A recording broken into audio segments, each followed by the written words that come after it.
Thank you for taking the opportunity to share some of your stories with us that I've heard before, and I found them really fascinating. So, thank you ahead of time for this. And maybe if we can get started with what your childhood was like in Somerset, England.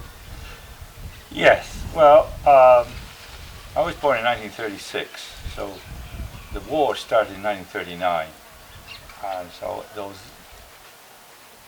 young years were quite sort of, oh, how should I say, very different from what a normal childhood would have been in England without the war.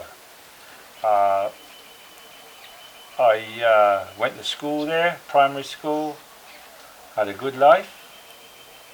Um, we enjoyed as best we could the way we were because we had rationing, couldn't buy fruit, we couldn't buy anything. In fact, the first orange that I ever had was at the end of the war, when the Americans, which were stationed they were stationed all over England, they were rolling through the village, the town, slowly, and they were throwing oranges to the kids on the street. And that was my first orange. Hey Jack, can you tell me a little bit more of what it was like being a child in England there, in particular with the airplanes that came over during the war? Well, yeah, like as I said, the Americans were stationed everywhere.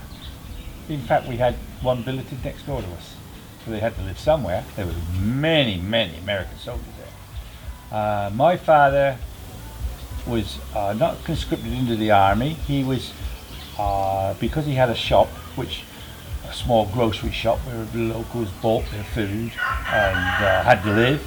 So he was an important sort of thing. He couldn't be moved. Like, he had to stay where he was. So to make up for that, he would have to spend nights out in the fields in a small outpost sort of thing with binoculars, looking for enemy aircraft coming in.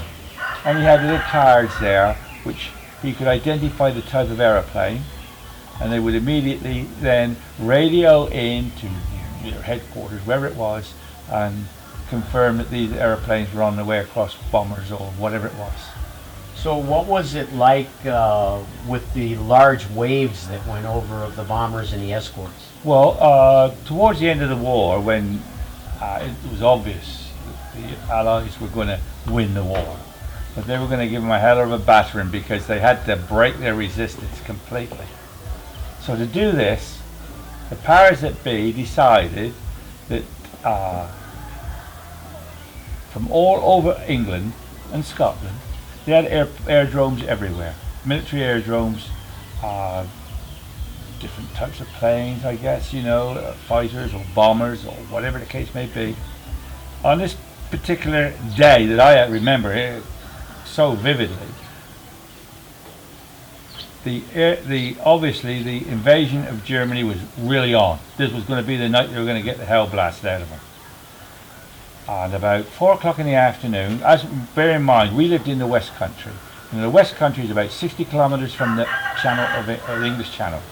And then you cross that 20 kilometres for 20 miles, and you have France occupied a whole bit, So I would be there in the afternoon, about 4 o'clock in the afternoon, and I thought I felt the ground shaking, like tremoring, and this noise, this buzz, this intense, and got louder and louder and louder. And then I looked up, and from one side of the horizon to the other side of the horizon, you could see all these aeroplanes coming across. They were like a swarm of bees, and they were obviously segregated from the next other squadron along. But they were forming over the west of England, from all over England, to blanket bomb Germany. And that was one of the most impressive things I remember of the war, because by then, I was 9 years old. And yes, and I remember that clearly. So then what was the childhood like after the war and prior to you becoming 16 years old? Well, I went to a secondary modern school. University was unheard of. We left school at 15, went into the workforce. There was jobs everywhere for everybody. End of the war, things was in short supply. Everybody was wanting to make things, sell things, buy things. So, you know, and build things. We build, you know, 'cause bombs and things like that. And so, you know, there was plenty of work. And that was where we were headed. We had to go to work. And at 15 to 16, I didn't have any real ambitions about what I was going to do. They didn't sort of have school people coming around saying, well, this is what we consider you to be, this is where you should go. You just went out the gate and found a job. That was the way you started life. So then when you were 16 years old, then what did you do? Well, between 15 and 16, I had 2 or 3 labouring jobs in the community. Helping bricklayers, concrete, doing anything. At 16, I thought to myself, there's no ambition, there's nothing to look forward to here in this small town. I want to see something, I want to do something. So my brother a year earlier had joined the Merchant Navy, which was a civilian type Navy. It wasn't sort of a military type thing. But it was British. It was British, yeah, it was a British Merchant Marine. I thought, well, I'll have a go at that. So I applied, I was accepted, and I was trained for a month on an old boat which would never ever put to sea again in its life, where they trained cadets. We were cadets, like, you know, whether you were a deckhand or whether you were in the catering field. They're the 2 different sort of schools there, like, you know. I was in the catering field, which I was training to be a galley boy or in the catering side of it. I had about 4 weeks there. I think it was about 4 weeks. And then off I went back home. And then within about a fortnight, I got a telegram to say, report to the Bristol Pool Office. Now, the pool office was an office which was catered for placing merchant sailors on boats coming and going wherever they were in that local vicinity. And I rocked up there.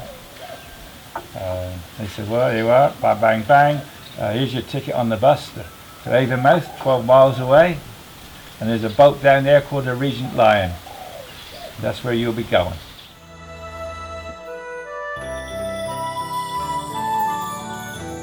You were going to be sent to the ship, the Regent Lion, is that correct? That's correct. Okay, and then where were you headed with that particular ship, and what was the function?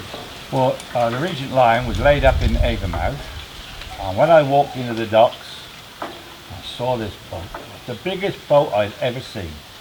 It was only 10,000 tons, but to me it was the only boat I'd ever seen. Like, you know, and it was ginormous. And it carried 10,000 tons of oil, crude oil. Now, she was there empty.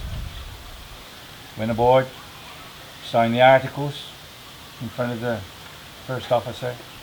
Then they sent me off to my room, my cabin, which I shared with another boy who was in the catering side of the crew. And off I went to get used to see the galley and the cook, who was going to be my boss for the next 20 months. 20 months. Wow. Yeah. And we off. Well, this was an experience I'd never ever dreamed I'd have. Going across the Atlantic, big rollers, mate, and we were empty. Of course, we had ballast on, but she was up and down, like, you know. But anyway, we headed to the Caribbean. I think the first island was Trinidad. We pulled into Trinidad to a pier. Immediately they started pumping oil into the boat. We were allowed to go ashore for 6 hours until about midnight. Then we had to get back to the boat because she was sailing on the tide the next morning. That's how quick they filled it up. This is crude oil. Crude oil, yeah. Okay. There was a lot of it around the Caribbean, like different islands we went to. We went to Curacao, Aruba, Trinidad. I can't remember there. There was a few there. Anyway, we headed off to Buenos Aires. Ah, mate, that was a big thing. That was a big experience. Going down to Buenos Aires, like, you know. And we got down there. I forget how long we took. But it was, every day was the same on the boat. You know, you'd done the cooking, helped cook in the kitchen, you cleaned up, you had an afternoon off to sleep, and you're back again at 4 o'clock to get ready for the evening meal, and so on. And one of my jobs on the boat, as a galley boy, because the galley was at the stern end of the ship, and in the midships was the officers' quarters. Now between the two of them there was what they called a fly bridge. It was about 8 feet above the well deck. The well deck where all the pipes and everything was running across the decks and everything. I had to do every meal time, load up these Dixie cans and carry in my hand across, this is whether it's breakfast, lunch or dinner, across to the midships for the officers to have their meal. That was okay in nice weather. But I tell you what, mate, when you was hitting them storms and that bloody water was coming there, you were terrified. You just hang on onto the Dixies with one hand and onto the railing on the fly bridge with the other, and you count the waves. And I think it was the 7th wave we used to wait for. And when he was gone, mate, we'd make a run for it. He'd get wet every time, like, you know. Anyway, that was. What was it like, visiting these incredibly beautiful islands at the age of 16 years old? Oh, they were beautiful. We would go through the islands, and I was amazed how close we were to the islands. But you can see, I suppose these islands were volcanic from years ago, and they just come straight up. And if I remember correctly, we would have been traveling probably within 100 meters, 200 meters of these islands, which dropped straight down into the sea. Like, we weren't going around the beaches. There were beaches on another part, but we were moving our way around, like, you know. And it was the jungle, beautiful. The weather was good. I loved the weather. I loved the sun. So you did this for a total of how many months? 20 months. 20 months, and then what transpired at the end of those 20 months? Well, in the 20 months, I traveled from the Caribbean to Montreal in Canada, New York in America, Dublin in Ireland, backwards and forwards all the time, like going to different places. And at the end of 20 months, the boat was then returned to England. They couldn't keep you there indefinitely. They had to go back for services and all that sort of thing. So when you returned to England, you had the choice. You could sign off the boat, and go home, and then apply to the pool office for another boat after a bit of a holiday, or you could resign it completely. And what was your choice at that Well, I time? chose to resign, because all it was really was going to pubs and bars on the docks. You didn't see much of the other land. You didn't. Like, it was just because you were only there for 24 hours. You didn't see much. You couldn't go anywhere. So that was it. So I decided I'd get out of it, and I knew that I would be drafted into the army, and they were pretty smart about that. Okay, so now you're, like, if I have the years correct, now you're 18. 18. Okay. Oh, sorry. Yeah, 18 years old. 18. Yeah. So, and at that point in time, the British Royal Army, for lack of a better term, then you'd be Drafted. drafted. Yeah, Yeah. you were drafted into the Yeah. service. Can you explain a little bit of what that was like during the initial phases of, you're 18 years old, Yeah. and now you're going into the Army. Well, it was national conscription. You had to go. Medically, if you passed the medical, you had to go. And so they took me into drafted me into the Somerset Light Infantry. It was a rifle brigade where I did 3 months basic training. About 6 weeks basic training, and then a bit more training after that. And I think at the end of 3 months, we were then sent to a place in Shropshire, which is in the Midlands of England, to strengthen up a battalion of the Shropshire Light Infantry, which was being sent to East Africa, which was a British colony, which was under threat from terrorist gangs called the Mau Mau, who were murdering, burning, stealing, raping, all sorts of things to the British settlers over there. Okay, so let's back up a little bit on that.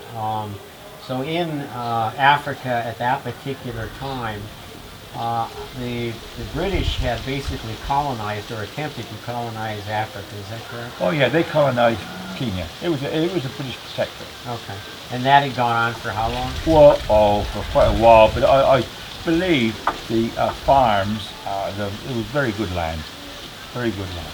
And it was immediately taken up by the, what should we say, the hierarchy in England, the people who had money, who wanted to have a life of the gentry with black labour underneath, and they didn't do any work because the black labour had to do all the work, like, you know, and they lived the life of riding. And basically then they were taking land Yes. that was originally occupied or Yeah. essentially owned by the natives or Yeah. the indigenous people. Yeah, they were. It was the Kikuyu tribe, the Meru tribe, and the Neru tribe. And they got along reasonably well until their lands were stolen. Yeah. And all they had to do was live on a farm in little mud huts with their families and get up every morning and go and work in the fields or drive a tractor or plant corn, maize, sisal for the farmer, yeah. Well, it's basically the life of a slave, Basically, such yeah. as Yeah. what was in America. Yeah, there was no future for them. What they had is what they got, like, you know. Right, okay. And yeah, so they got pissed off with this. Okay, so now you're, like, if I have the years correct, now you're 18. 18. Okay. Oh, sorry. Yeah, 18 years old. 18. Yeah. So, and at that point in time, the British Royal Army, for lack of a better term, then you'd be Drafted. drafted. Yeah, Yeah. you were drafted into the Yeah. service. Can you explain a little bit of what that was like during the initial phases of, you're 18 years old, Yeah. and now you're going into the Army. Well, it was national conscription. You had to go. Medically, if you passed the medical, you had to go. And so they took me into drafted me into the Somerset Light Infantry. There was a rifle brigade where I did 3 months basic training. About 6 weeks basic training, and then a bit more training after that. And I think at the end of 3 months, we were then sent to a place in Shropshire, which is in the Midlands of England, to strengthen up a battalion of the Shropshire Light Infantry, which was being sent to East Africa, which was a British colony, which was under threat from terrorist gangs called the Mau Mau, who were murdering, burning, stealing, raping.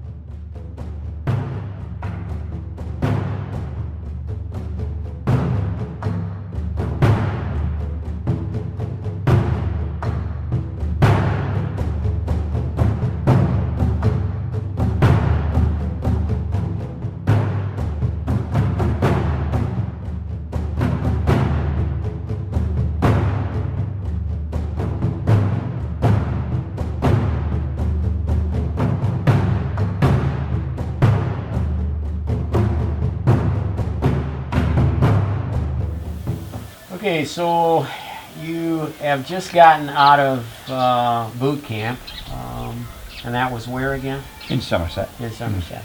And that was with the Somerset Light Infantry. Somerset Light Infantry. All right, so where or what happened after that? Well, when we were trained, ready to move and what we were going to do, they then transferred us to the Shropshire Light Infantry, which was a battalion in the Shropshire in the north of England, Midlands of England. Now they were on call to go to Kenya to help cut down the problems over there with the African Kikuyu natives that were attacking the farms and everything. So we were there in Shropshire about a week, and then we went off to Liverpool, trucks, and boarded a troop carrier, British troop carrier, for East Africa. And how long did a trip like that take? I think it took about 3 weeks. Yeah, we went down across the Bay of Biscay, into the Mediterranean, down to the Suez, stopped at Aden, gone off, have a look around Aden. Gypsies, mate. I'll tell you what, they were terrible. Egyptians. Oh, yeah. Well, anyway. And then we loaded again and got on again, and then we went to Mombasa in Kenya. And then the whole reason that you guys were actually going there or being sent there was for what? To subdue the terrorists that were attacking the farmers. There was a lot of farmers out there. Kenya's quite a big country.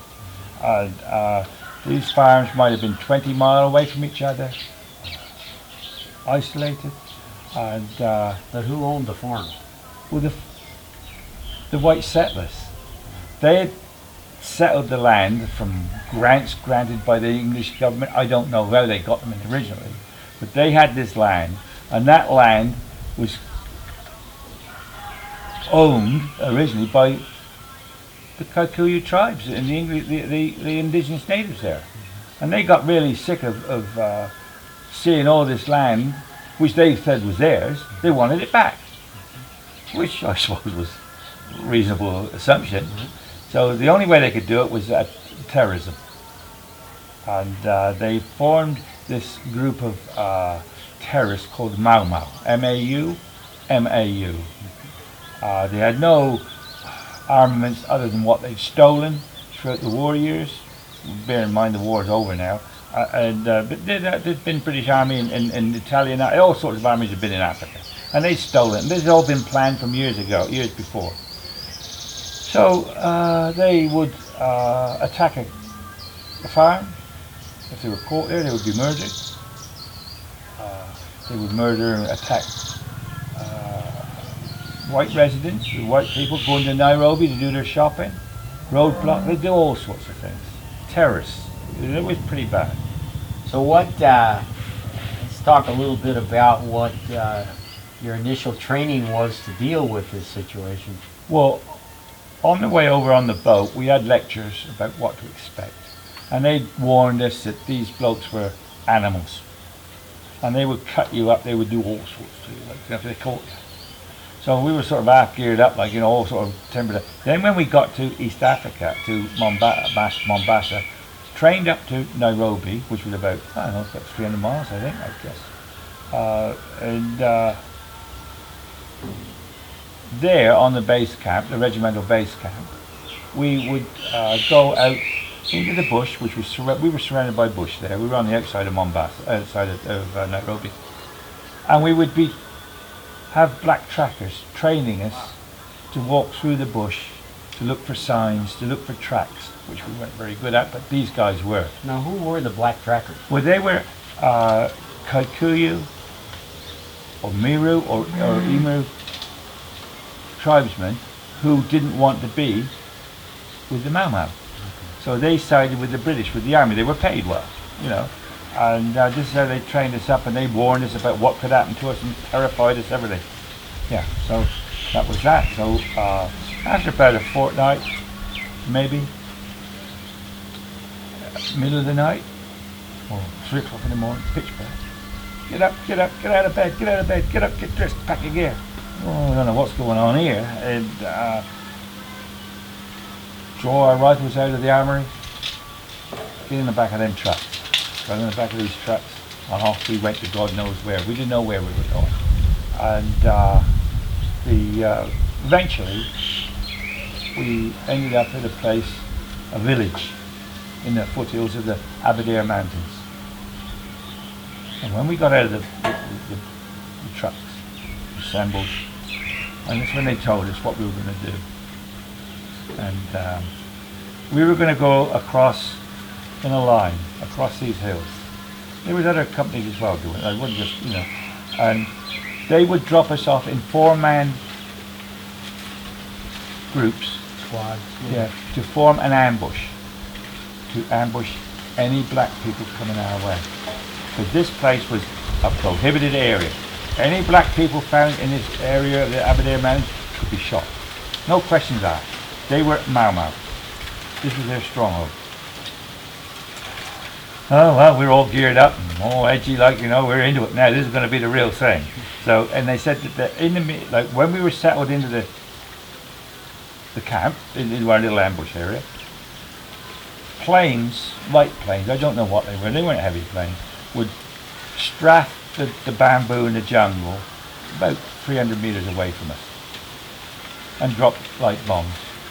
Scare these Mau Mau into our ambushes, and we could shoot them. It's hard to believe.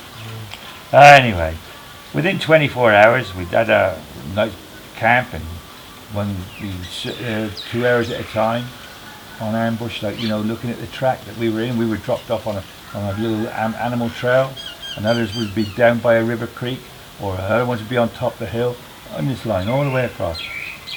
Within 24 hours, we're there, and the next minute, it's during the daylight, this Bren gun opened up. Now, a Bren gun is was well used, very much used in the British Army. It had a 30 mag of 303 bullets, automatic, and it could go like, it could fire. And we had one of these with each group, and next thing you hear this bloody machine gun go off. Wow, full round of full magazine of bullets let go. It was so close, we thought it was close. It was the next ambush up from us. And it appears that the commanding officer, the regimental sergeant major, a sergeant, and a black tracker decided to come down through. They knew exactly where we were. They were going to come down through the back of us, because we were supposed to be looking the other way, looking for black fellas. And they were going to try and surprise us and see who was asleep and who wasn't doing the right thing. Well, this young guy, he was there with his machine gun, looking at where we were supposed to look, like looking for any form of movement, and he heard this noise behind him. Picked up the Bren gun, they were pretty heavy, swung it round, pulled the trigger, because he saw a black face. Well, as he was moving, the black man dropped, and so did the others. And the commanding officer was a bit slow, and he got 6 bullets right in. Oh. 7, I think it was, yeah. So in this situation, this was one of your first operations. Yeah, was shooting a... And your own commander kind of decided to do something relatively stupid. Whoa, yeah. And he was killed. Basically, yeah. Well, that's kind of an exciting sort of first mission or second mission, whichever it was. That's the sort of thing that British officers did. They were boys, men, taken from the universities, who always thought that they were better than the average guy, and always knew more, and that's how they were, they were above you. So you spent how much total time in this process doing this? In Kenya, I was there 20 months. 20 months. Yeah. And then after the 20 months, what happened then? Well, after 20 months, after this guy died, we were pulled out and we went to different camps around the Aberdares, company camps, and we would go into there on patrols, 4 or 5 man patrols, 3 or 4 days and come back out. One patrol I was on, the guy who was leading the patrol, who was the Lance Corporal, over right behind him, he heard a noise, looked up at his gun, pow! Blew a Mau Mau who tried to get away, right through his head. And that was the only one I saw killed, But they were like animals, dressed in skins, they didn't wash. We were told, when we went on patrol, never ever clean your suit. Because their senses were so fine from living in the bush, they could smell it. Wow. Yeah. So at the end of these incredible journeys that you had for a period of, say, 20 months, Yep. then you went back to England? Yeah. Well, we were only in for 2 years, and I'd already done 4 months in England, sort of thing, like, you know. So the 20 months was Christmas. In fact, I went in the army on the 1st of January, and we got back to England by airplane from East Africa for demob, but to be, you know, and it was, I think it was 2 days short of Christmas Eve, and they just demobbed you there and then. Off you go home. That's the end of the year. Wow, well, it's an incredible story, Yeah. Jack, and want to thank you again for being able to Yeah. share this with you. Look, with us, and, it's an experience I loved. yeah. I loved that 20 months in Africa. It was not like many of my friends went to Germany and they were spitting Polish brigades all the time, like, you know. They did it not too good. We were more out there, like, you know, in the bush. We had to behave ourselves. We had to be regimented. Like, you know, we had to be disciplined. But it was entirely different. Yeah. Well, if you could take away just a couple of things from what you learned during this time, what would you say those would be? Well, because I was 18 years old, and I'd done a bit of time in the Merchant Navy and matured, you know. But in the army, you matured fast, and you grew up fast. You had friends that you could rely on. You learned how to rely on people. Before going in the army, you were an individual. You did your own thing, like, you know. But no, there's more to life than that. Like, you had to learn to work with people and rely on people and help people. And that's what I learned from it, like, you know.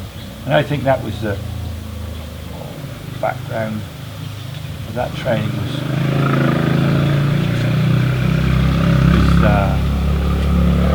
good for the rest of my life. Yeah.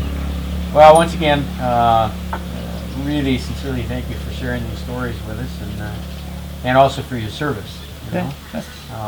Coming from one veteran to another veteran of a different age and a different time, but thank you. Thank you very much. Oh, you're very welcome.